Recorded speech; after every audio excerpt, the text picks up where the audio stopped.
ఇంకెన్నాళ్ళు రెంటింట్లో ఉంటాం? సొంత ఇంటి కలను నెరవేర్చుకుందాం. Suman TV biggest property expo October 18th, 19th HSCC Novotel Hyderabad. ఇప్పుడే ఫ్రీ ఎంట్రీ కోసం కాల్ చేయండి.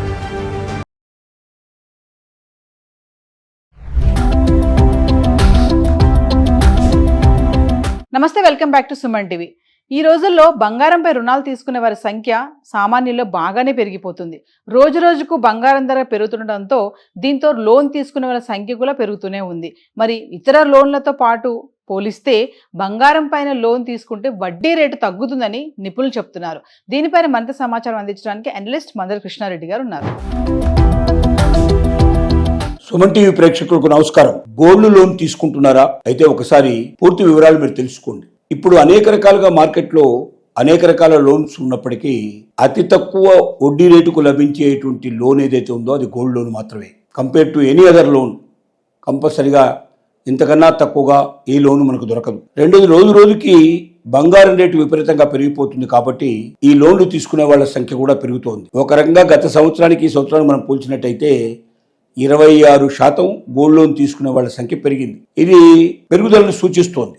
బహుశా ఈ సంవత్సరం ఫలితాలు ఇంతకన్నా చాలా ఎక్కువగా ఉంటాయని అనిపిస్తోంది. ఎందుకంటే ఎక్కువగా రేట్లు ఉండటం వల్ల తక్కువ సమయాల్లో, రేటు తక్కువ ఉన్న సమయాల్లో కొనుక్కున్న వాళ్ళందరికీ కూడా ఎక్కువ డబ్బు ఒకేసారి వస్తుంది. లోన్ తీసుకొని మనం అవసరాలు తీర్చుకొని మళ్ళీ కట్టుకుంటూ పోవచ్చు అనే ఉద్దేశంతో కొంతమంది గోల్డ్ లోన్ కోసం వస్తున్నారు.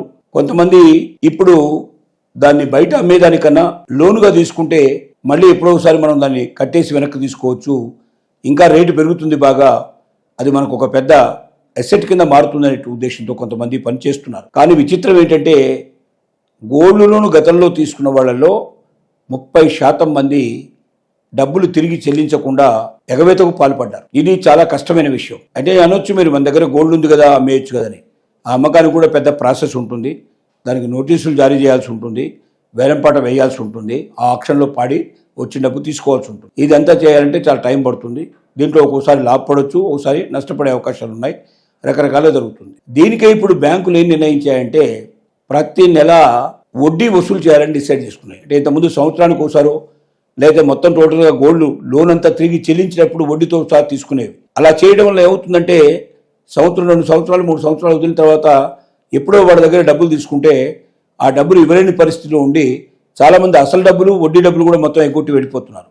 అప్పుడు గోల్డ్ని మనం వేలం వేసినా కూడా అప్పటి రేట్ల ప్రకారంగా ఆ ఇచ్చినటువంటి లోను ప్లస్ వడ్డీ 2 కలుపుకుంటే అది బ్యాంకులకే నష్టమయ్యే పరిస్థితి ఏర్పడుతుంది. ఖర్చులు అవన్నీ కూడా కలుపుకుంటే ఇప్పుడుగా జరుగుతుంది. వీటికన్నా మొదటి నెల నుంచి వడ్డీ వసూలు చేయడం మొదలు పెడితే ఎవరైతే వడ్డీ సక్రమంగా కడుతున్నారో వాళ్ళు ఖచ్చితంగా అసలు కూడా కట్టి తీసుకుంటారనే నమ్మకం, విశ్వాసం పెరుగుతుంది.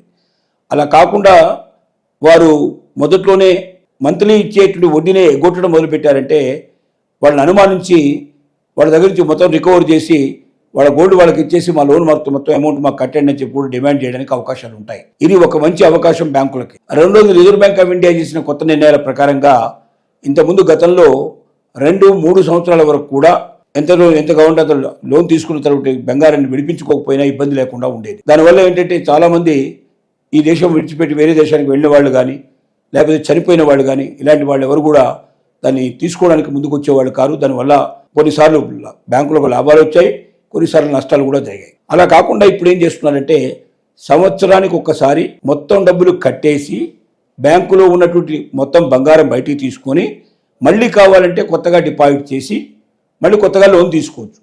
కానీ కంటిన్యూస్గా మాత్రం సంవత్సరం తర్వాత ఎవరు బంగారం కూడా అక్కడ ఉంచడానికి వీల్లేదు. నెల వడ్డీ కట్టాల్సిన అవసరం ఉంది, సంవత్సరానికి ఒకసారి క్లియర్ చేయాల్సిన అవసరం ఉంది. తద్వారా మొండి బకాయిలు ఎక్కువగా రాకుండా చూసుకోవడానికి అవకాశాలు ఉంటాయనేది బ్యాంకు వారి నమ్మకం. ఇలాగా దీంతో పాటుగా ఇంకా కొన్ని మార్పులు చేర్పులు బ్యాంకు లోన్లలో తీసుకొస్తున్నారు. బంగారం వడ్డీ లోపల బంగారం వడ్డీని లెక్కగట్టడంలో కూడా, అంటే ఎవరైనా 2.5 లక్షల రూపాయల లోపల వాళ్ళు లోన్ తీసుకునేటట్టయితే వారు పెట్టిన బంగారంలో 85% వరకు ఇస్తారు. అలాగే ఒకవేళ వాళ్ళు 5 లక్షల రూపాయల లోన్ తీసుకునేటట్టయితే 80% వరకు లెక్క కడతారు.